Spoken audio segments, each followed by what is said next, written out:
మల్లేరుపల్లి. ఈ గ్రామంలో గత 3 ఏళ్ల నుంచి పంటలు పండక ప్రజలు చాలా ఇబ్బంది పడుతుంటారు. అలాగే కొందరు మనస్తాపంతో మరణించిన వాళ్ళు ఉన్నారు. అదే గ్రామంలో రమేష్ తన తల్లి సుందరమ్మ, భార్య అంజలితో నివసిస్తూ ఉంటాడు. వాళ్లది పొలం మీద ఆధారపడి జీవించే కుటుంబం. పంట సరిగ్గా పండకపోయినా ఎప్పటికైనా పండుతుందేమో అని భార్యాభర్తలిద్దరూ అలా వాటిని సాగు చేస్తూనే ఉన్నారు. తల్లి సుందరమ్మ ఇంటి పని చేస్తుంది. అప్పుడప్పుడు పొలం పనుల్లో వాళ్లకి సహాయం చేస్తూ ఉంటుంది. ఆ కుటుంబమంతా లక్ష్మీదేవిని పూజిస్తూ ఉంటారు. ఎప్పటికైనా లక్ష్మీవరాన్ని పొందాలి అని, ఆ డబ్బుతో సంతోషంగా బ్రతకాలి, ఉన్నదాంట్లో నలుగురికి సహాయం చేయాలన్నది వాళ్ల ఆశ. ప్రతిరోజు ఉదయాన్నే ముగ్గురు తలస్నానం చేసి అమ్మవారికి పూజ చేసిగాని ఏ పని మొదలు పెట్టేవాళ్లు కాదు. అలా రోజులు గడుస్తూ ఉండగా ఒకరోజు రమేష్ భార్యతో, అంజలి, ఈ సంవత్సరం కూడా పంట సరిగ్గా పండదు. నీళ్లు లేవు. చాలా డబ్బులు పెట్టించి బోరు తవ్విస్తే ఒక్క చుక్క నీళ్లు కూడా పడలేదు. ఇప్పటికే అప్పుల గోల కూడా ఎక్కువైపోయింది. నీ ఆరోగ్యమేమో సరిగ్గా లేదు. హాస్పిటల్ తీసుకెళ్ళడానికి కూడా డబ్బులు లేక ఆగుతున్నాను. మీరు ఏం బాధపడకండి. నాకు ఆరోగ్యం ప్రస్తుతానికి బానే ఉంది కదా. ముందు ఆ పొలం గురించి చూడండి, ఏం చెయ్యాలో అని. చేస్తాను.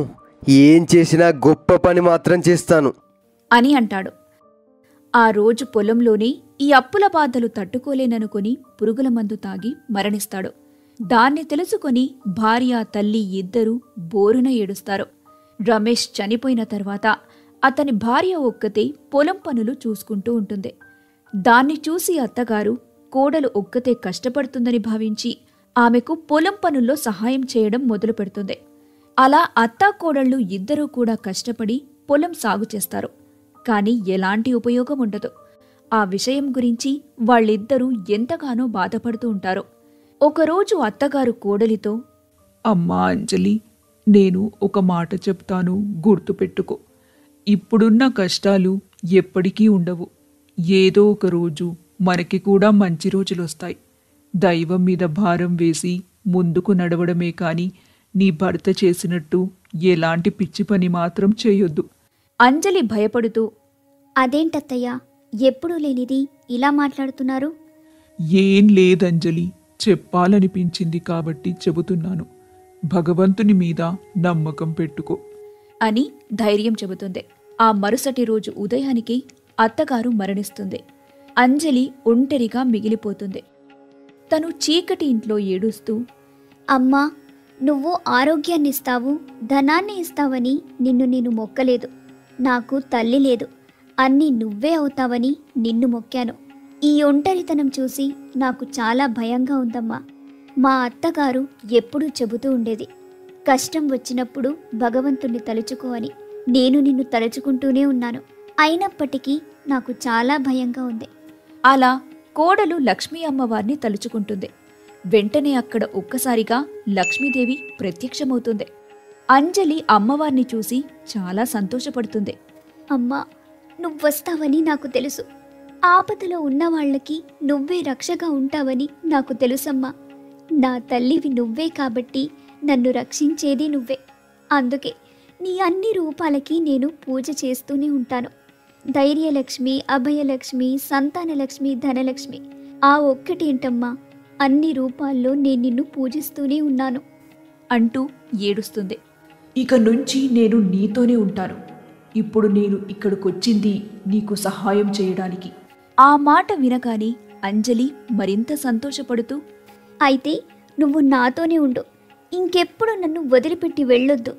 తప్పకుండా అంటూ తను ఒక స్త్రీ రూపాన్ని ధరిస్తుంది. దాన్ని చూసి అంజలి మరింత సంతోషపడుతుంది. అంజలి, నువ్వు ప్రశాంతంగా విశ్రాంతి తీసుకో. అలా అంజలి ప్రశాంతంగా నిద్రపోయిన వెంటనే లక్ష్మీ అమ్మవారు అక్కడ్నుంచి మాయమైపోయి పొలం దగ్గరికి వెళ్తుంది. అక్కడ పంటలు పండకుండా ఒక దయ్యం శాపం వల్ల ఇదంతా జరుగుతుందని గ్రహించిన లక్ష్మీదేవి తన నిజరూపం ధరించి ఇలా అంటుంది, నీవు నా కలల ముందుకి వస్తే నిన్ను ఏం చేయకుండా నీకు విముక్తి కలిగించి ఇక్కడ్నుంచి పంపేస్తాను, లేదా నిన్ను అంతం చేసి ఈ ఊరికి విముక్తి కలిగిస్తాను. ఆ మాటలు విన్న దయ్యం వెంటనే అక్కడికి ప్రత్యక్షమయ్యి, ఏంటమ్మా, నీ భక్తురాలి కోసం నువ్వే స్వయంగా రావడం అనేది చాలా వింతగా ఉంది. నా భక్తుల కోసం నేను ఎంత దూరమైనా ఎక్కడికైనా వస్తాను. కానీ నువ్వు ఎందుకు ఈ ఊరు మీద అంత పగబట్టావు? అందరి పంట పొలాల్ని ఎందుకు నాశనం చేస్తున్నావు? ఏం కావాలి? నాకు ఈ ఊరు ద్రోహం చేసింది, నన్ను ఊరి నుంచి వెలివేసింది. అందుకే నేను దయ్యంగా మారాను. వీళ్ళందరినీ నాశనం చేయడానికి తిరుగుతూ ఉన్నాను. ఏ తప్పు చేయకుండా నిన్ను ఊరి నుంచి బహిష్కరణ చెయ్యరు. నువ్వు చేసింది తప్పు, నాకు అంతా తెలుసు. నీ చేతబడి ప్రయోగాలు ఊరి మీద చూపించాలని మనుషుల ప్రాణాలతో ఆడుకున్నావు. అందుకే నిన్ను ఊరి నుంచి బహిష్కరణ చేశారు. హహహహహా! అంతా తెలుసుకునే వచ్చావన్నమాట. నేను ఈ ఊరు నుంచి వెళ్ళిన తర్వాత ఎవరూ నాకు ఆశ్రయం ఇవ్వలేదు. తినడానికి తిండి లేక నేను మరణించాను. అందుకే ఈ ఊరికి కూడా తినడానికి తిండి లేకుండా చేస్తున్నాను. ఈ ఊరి వాళ్ళు నన్ను నమ్ముకున్నారు. నేను వాళ్ల కోసం వచ్చాను. ఇంక నీ ఆటలు సాగవు. హహహహ! అలా అయితే ఇప్పుడే నేను నిన్ను అంతం చేస్తాను అంటూ తన శక్తులు ఉపయోగించి లక్ష్మీదేవి మీదకి కత్తులను పంపిస్తుంది. లక్ష్మీదేవి తన శక్తితో ఆ దయ్యానికి బుద్ధి వచ్చేలా చేస్తుంది. తన తప్పు తెలుసుకున్న దయ్యం, అమ్మా, నన్ను క్షమించండి. బుద్ధి తక్కువయ్యి నేను ఈ తప్పు చేశాను. నా పాపాన్ని సరిచేసుకునే మార్గమేమైనా చూపించండి దేవి అని వేడుకుంటుంది. అలా రావాలి దారికి. ఈ రోజు నుంచి నువ్వు ఎవరి పొలమైతే నాశనం చేశావో వాళ్ళందరి పొలంలో పని చేయాలి. తప్పకుండా అమ్మా, నాకొక సామాన్యమైన రూపాన్ని ఇవ్వండి అని అంటుంది. అమ్మవారు తనకి ఒక సామాన్యమైన స్త్రీ రూపాన్ని ఇస్తుంది. రాత్రి వేళల్లో ఆ దయ్యం అక్కడున్న పొలం పనులు మొత్తాన్ని చక్కపెడుతూ ఉంటుంది. ఆ రోజు గడిచిపోతుంది. ఆ మనిషికి రోజు అమ్మవారు ఒక మామూలు స్త్రీ రూపాన్ని ధరించి, విత్తనాలమ్మా, విత్తనాలు, తాజా తాజా విత్తనాలు. ఈ విత్తనాలతో పంట సులభంగా పండుతుందయ్యా. ధర కూడా చాలా తక్కువ, కేవలం 10 రూపాయలు మాత్రమే అని పెద్దగా అరుస్తూ ఉంటుంది. ముందు ప్రజలు ఎవ్వరూ కూడా నమ్మరు. కాని తర్వాత వాళ్లే ఇందులో పోయేదేముంది, మహా అయితే 10 రూపాయలే కదా పోయేదన్నట్టుగా వాళ్ళు తీసుకోవటం మొదలు పెడతారు. వాటిని అందరికీ ఇచ్చి పొలంలో ఎలా నాటాలో కూడా వాళ్లతో పాటుండి వాళ్లతో పొలం పనులు చేసి ఆ తర్వాత ఆమె తిరిగి అంజలి వాళ్ల ఇంటికి వెళ్తుంది. అంజలి అప్పటికి కూడా గాఢ నిద్రలో ఉంటుంది. అప్పుడు అమ్మవారు, అంజలి, ఒకసారిలే, నీకోసం నేను తిరిగి వచ్చాను అని అంటుంది. అందుకు ఆమె ఒక్కసారిగా నిద్రలేచి అలా చూస్తుంది.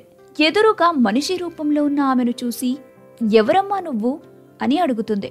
అమ్మవారు పెద్దగా నవ్వుతూ, మర్చిపోయావా అంజలి అని అమ్మవారి రూపంలోకి వస్తుంది.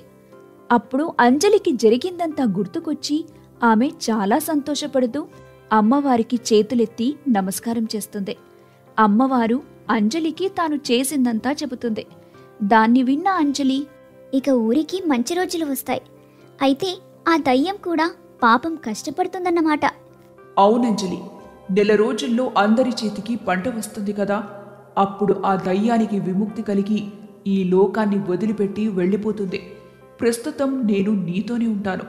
నీకు పొలంలో సహాయం చేయడమే కాకుండా ఊరు మొత్తానికి సహాయం చేస్తాను. అందుకు అంజలి మరింత ఆనందపడుతూ సరే అనటంతో వాళ్ళు ప్రజలతో కలిసి పొలం పనులు చేయటం మొదలు పెడతారు. వాళ్ల పొలమే కాదు, చుట్టుపక్కల ఉన్న వాళ్లందరికీ కూడా సహాయం చేస్తూ ఉంటారు. ఆ దయ్యం కూడా స్త్రీ రూపంలో అందరికీ సహాయం చేస్తూ ఉంటుంది. 3 రోజులు గడిచాయో లేదో వాళ్లు చెప్పినట్టుగా మొక్కలు రావడంతో అందరూ ఆశ్చర్యపోతారు. అసలు విత్తనాలు భలే విచిత్రంగా ఉన్నాయి. పైగా అదేంటో కలుపు మొక్కలు ఎప్పుడు పొలంలో ఉండేవి, ఎవ్వరి పొలంలో కూడా కలుపు మొక్కలు లేకుండా పోయాయి. ఆమె ఎవరో అందరి పొలంలో ఉచితంగా పనులు చేస్తుంది. విత్తనాలు అమ్మడానికి వచ్చిన వాళ్ళు కూడా అందరికీ సహాయం చేస్తున్నారు. చాలా విచిత్రంగా ఉంది. వీళ్ళందర్నీ ఆ భగవంతుడే పంపించినట్టున్నాడు అని వాళ్ళందరూ మాట్లాడుకుంటూ ఉంటారు. నెల రోజులు ఇలా గడిచిపోతాయి. అందరి చేతికి పంట వస్తుంది. పంటను చూసి వాళ్ళు కంటతడి పెట్టుకుంటారు. ఆకాశం వైపు చూసి దేవుడికి కృతజ్ఞతలు చెబుతూ ఉంటారు. భగవంతుడా, ఇప్పటికీ మా మీద నీకు దయ కలిగిందా స్వామి? చాలా చాలా కృతజ్ఞతలు మీకు. ఇన్ని రోజులకు గాను మా మీద దయ చూపించారు. ఈ రోజు మేము మర్చిపోలేని రోజు అంటూ అందరూ కృతజ్ఞతలు చూపిస్తారు. వాళ్ళందరూ కూడా అమ్మవారి దగ్గరకు వచ్చి, మీరు మాకు విత్తనాలిచ్చి పొలం పనుల్లో చాలా సహాయం చేశారు. భగవంతుడి దయ వల్ల, మీ సహాయం వల్ల పంట బాగా పండింది అంటూ ఆమెకి కూడా కృతజ్ఞతలు చెప్పుకుంటారు.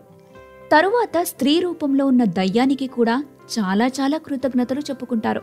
దాన్ని చూసి ఆమె మరింత సంతోషపడుతుంది.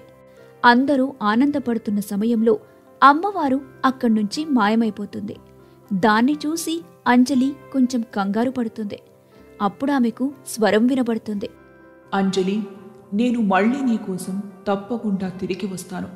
నువ్వేమీ అధైర్యపడకు. ఇక ఈ డబ్బుతో నువ్వు హాయిగా బ్రతుకు. నీకు అంతా మంచే జరుగుతుంది. అందుకు ఆమె సంతోషపడుతూ సరే అని అక్కడ్నుంచి వెళ్ళిపోతుంది. స్త్రీ రూపంలో ఉన్న దయ్యానికి విముక్తి కలిగి అక్కడ్నుంచి మాయమైపోతుంది. ఆ తర్వాత పంటనమ్ముతారు. పంటని అమ్మడం ద్వారా వాళ్లకి మంచి లాభాలొస్తాయి. వచ్చిన ఆ లాభాలతో ఊరంతా కూడా సంతోషంగా వేడుకలు జరుపుకుంటారు. అయ్యో, సబ్స్క్రైబ్ చేసుకోకుండానే వెళ్ళిపోతున్నారా? కొంచెం ఆగి సబ్స్క్రైబ్ చేసుకోండి ప్లీజ్. మరో కొత్త కథతో మీ ముందుకు మళ్ళీ వస్తాం. బాయ్.